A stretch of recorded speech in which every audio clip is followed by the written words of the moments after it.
first of all, I would like to say good afternoon to all committees, audience, and participants in here. So, I am honored to be representing my teaching practicum report that was conducted on September 2022. So, firstly, please allow me to introduce myself. My name is Pasreha. I'm a senior from the University of Southeast Asia and Bachelor degree of Arts in Teaching English as a Foreign Language. So I would like to acknowledge to all those incredible people. I would like to pay highly respect and deepest gratitude to all those incredible people who have helped me from the very beginning until the end of the journey, especially to all my professors. I would like to say thank you to my supervisor, Professor Lai Sintai. I would like to say thank you to my homeroom teacher, Teacher Rien Pirun, and I would like to say thank you to all my team members. They are really supportive friends. And last but not least, I would like to say thank you to all the students in Proine class in the morning shift. Without further ado, I would like to introduce everybody here about my table of content. There are five contents in my presentation. First of all, introduction, discussion, conclusion, recommendation, and bibliography. In fact, mainly in my teaching report is talking about teaching grammar. So first of all, it's about my introduction. For my introduction is the University of Southeast Asia require all the student teachers to conduct the teaching practicum for 2 weeks, either in Siem Reap or in Thailand. So I am the first candidate who conduct my teaching practicum in Siem Reap, which is in the University of Southeast Asia during Urban Festival. Right? Why do we have to conduct our teaching practicum? The main things of conduct our teaching practicum is to expose, to apply, to reflect to all our theoretical experience that we have learned, that we have done, that we have known from our teacher, professors in the class, to apply in the actual class, in the real life situation. And this is the great opportunity for us to gain more confidence, strength in performing attitude toward teaching in the 4 skills. And then about my discussion. For my discussion, there's a few points, not a few, but there are some points I would like to discuss.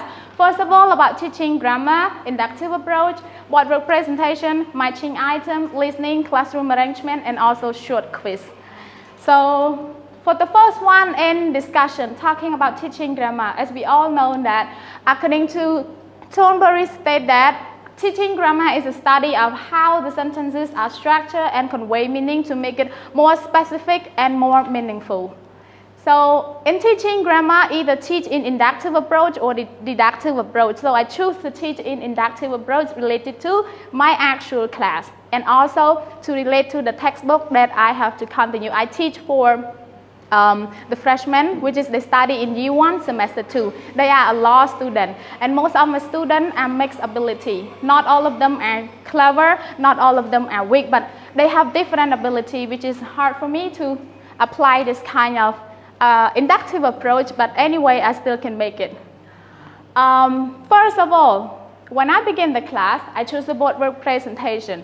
When I begin the class, at the very beginning of the class, in order to engage with the student, in order to draw student attention, I expose myself as a new teacher. As a young new teacher like me, and my students even have similar age to me, they are just about 19 or 20 at most, and I am only 24. So this is the hardest thing because they may look at me and think like, she's so young, I'm not going to listen to her. We have similar age. So I expose myself. In order to draw my student attention, I begin my lesson by introduce myself, even making a joke, like something in order to draw my student attention and to engage their feeling too. So okay, now it's time for the class. Actually, I continue the second session from my partner. He taught in the first session, I taught in the second session, which is some of my students are latecomer. They went for the break and after that they come back for about 10 or 15 minutes late. This is really affect to my teaching management, my time management. And another one, I also prepare some materials for the student, which is giving a presentation. This is mean. In order to begin my lesson, I ask my student to open the book, and I also provide them some slides example and also writing some example on the board, which is I'm not going to tell them what we are going to learn today, but I wrote some examples on the board and let them guess. And luckily, they have all the textbook. So not all of them have the textbooks, my bad. Some of them have, some of them don't have. So in that case, I print out some material, some paper, some worksheet for them so they can use my paper in case they don't have a textbook. So they go to the textbook, they can see something, which is they read all the example, I explain some example, and then they realize that we are going to study adverb. The main objective of my teaching grammar is teaching adverb. Then actually for this point, for adverb, in order for them to practice, I also explain some example plus with some rule that we have to begin practice exercise. Another one, talking about marching item, that is the first practice I would like my student to practice. I let them work in pairs. So when they work in pairs, it seems like the higher student, the high ability student, they understand really well about my English, but some of the students, they really don't understand. So this is why I use this code switching, which is I speak in the sentence in English instruction in one sentence, and then I begin to talk in L1 for another sentence. This is really help my students to understand what I'm trying to tell them and what I'm trying to let them work. So I allow my student to work in pair. In this case, I let my student to match from column A to column B and then produce some sentence as possible, as much as possible. And for this case, I allowed them for about 7 or 8 minutes to do it, but for the fast learner, they can finish it, but for the slow learner, they seems like, I cannot finish the teacher, can I ask you for more time? I cannot let them do for more time because I don't have enough time. This is why I assume that for those fast learner, they understand and they can do it very well, but for the slow learner, they really need to do it at their own pace, which is at their own time, their own speed. Another one, talking about listening. In this case, I'm not teaching listening, but in this case, I choose listening to help my students improve their listening skill and also their learning objective. For listening test, for listening part, I allowed them to listen to the audio, and also I let them complete the exercise, which is one fill in the blank and also answering the question as the whole class. Before I get into listening point, listening audio, I let them allow them to look at the textbook, and after that they have to read the word from one by one, which is they have to find out the adverb that going to hear first, and then the second, the third, until the 10th, the last one. So this is the really get involved and really excited because they can listen to the foreign language, and also it's not really hard for them because they only listen and then just list down what word that they hear first. If they hear second, they put number 2. If they hear third, they put number 3. And answering the question, I don't waste time for this part. I allow the students to answer all the questions as the whole class. Like I begin, answer number 1, they mention blah, blah, blah, blah, blah, blah. So this is how I do the listening one. I'm not going to teach listening. I didn't teach listening. I just choose listening to help and improve their experience in learning grammar. And another one, talking about classroom arrangement. For classroom arrangement, I reset the student seats to make the class more interesting and controllable. Actually, I have about almost 60 students in my class in the student name list, but actually during Pyeongchang Festival, not a lot of students coming to school. It's about 30 students only that coming to school. So on that day, some of the students sit at the back, some of the students sit at the front. So in order to prevent the one that really quiet and they don't really pay attention, I moved all the students from the back to sit in the front, because in my opinion, I think that for those who sit at the back, they really quiet and really they don't pay attention, because I experienced it myself. I moved them to sit in the front to make them feel comfortable and also engage with their friend. They practice talking with their friend. This is also help them with the communication skill. And for pair works, they work really well because when they sit to each other, they have something to discuss and some time to talk. So this means they make the class more interesting, and I also can control all of my students. I walk around the class only one time and I can see what my student doing. And the next one, talking about short quiz. Actually, in my lesson plan, I organize extra activity, a lot of activity, which is a lot. When I say a lot, which I don't have enough time to apply all my activities in 1 hour and 30 minutes. It's really short. So the end of the session, because it's almost time, so I have to rush. I have to rush, and then I provide them a quiz as a homework to check my student comprehension. The thing is, I do this just because I want to evaluate my test and also evaluate my teaching, how much my students understand my lesson. And in this point, I did not really give them clear instruction. I did not, because it's almost on time. I have to rush. And the thing that I met during my teaching practicum, the first one success, my students really pay attention. They work really hard for me.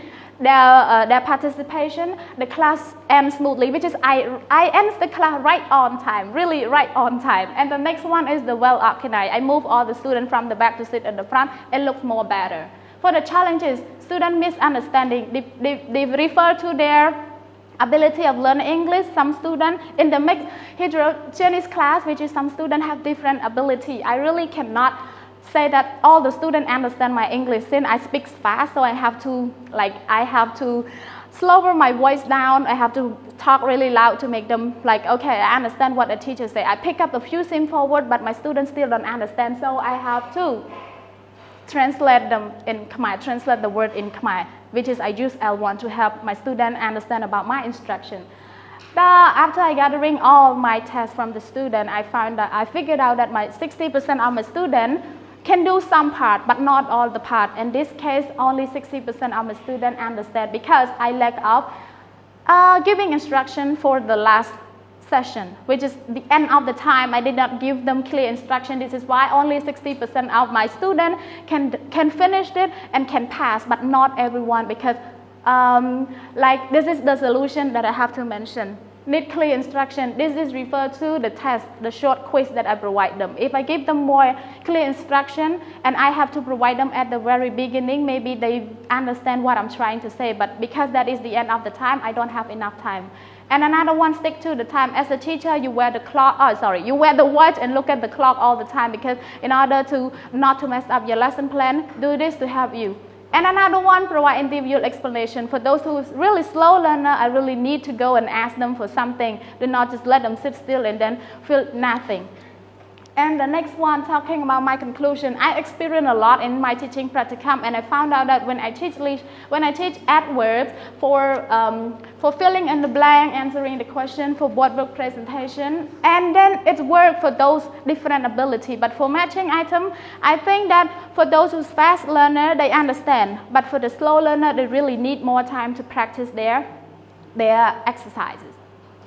So the next one, talking about recommendation. Lastly of my teaching practicum, I would like to provide some recommendation to all the young generation for this. Even though you teach grammar, not vocabulary, but material is really important, especially when you go to the class and you have to have enough material for them. Especially when you copy something like a book, word search, sheets, another sheet that related to your lesson, so your student can use the. Some students maybe forget their textbook, especially me. I never bring my textbook to the class. So if the teacher bring me worksheet, I'm really happy for this. So use L1 is useful for teaching grammar also with the different abilities. So sometimes you not always speak in English. Even though you are a teacher, you teach English, but use L1 also help you. And giving clear instruction, do not just go and then do not just talk one time and then go. You have to at least repeat your instruction to make sure that your student understand. The next one is time management. Even though I end my class right on time, but the thing is, I still have some more extra activity that I would like to apply in my class. So this is really things that I really need to improve myself if next time I have another class to teach. Another one, student and teacher interaction. As a teacher, you cannot just come and sit and then just teach. At least you have to engage with your student, walk around, make some jokes. So this is make your student feel comfortable to study. And also they like you. When they like you, they will feel interesting. When they're interesting, they will work hard for you. And the last one is bibliography. I pick some of them from my report book, but not everything. I don't have enough space to write, so I only pick a few. And I know teacher will complain me about this, but I'm so sorry. I apologize first. And this is our memory. I took some pictures. This is how they sit. This is how they sit, because at the back, it's really empty. I moved them to the front to make my class look better when I take a picture. And of my presentation, thank you so much, teacher.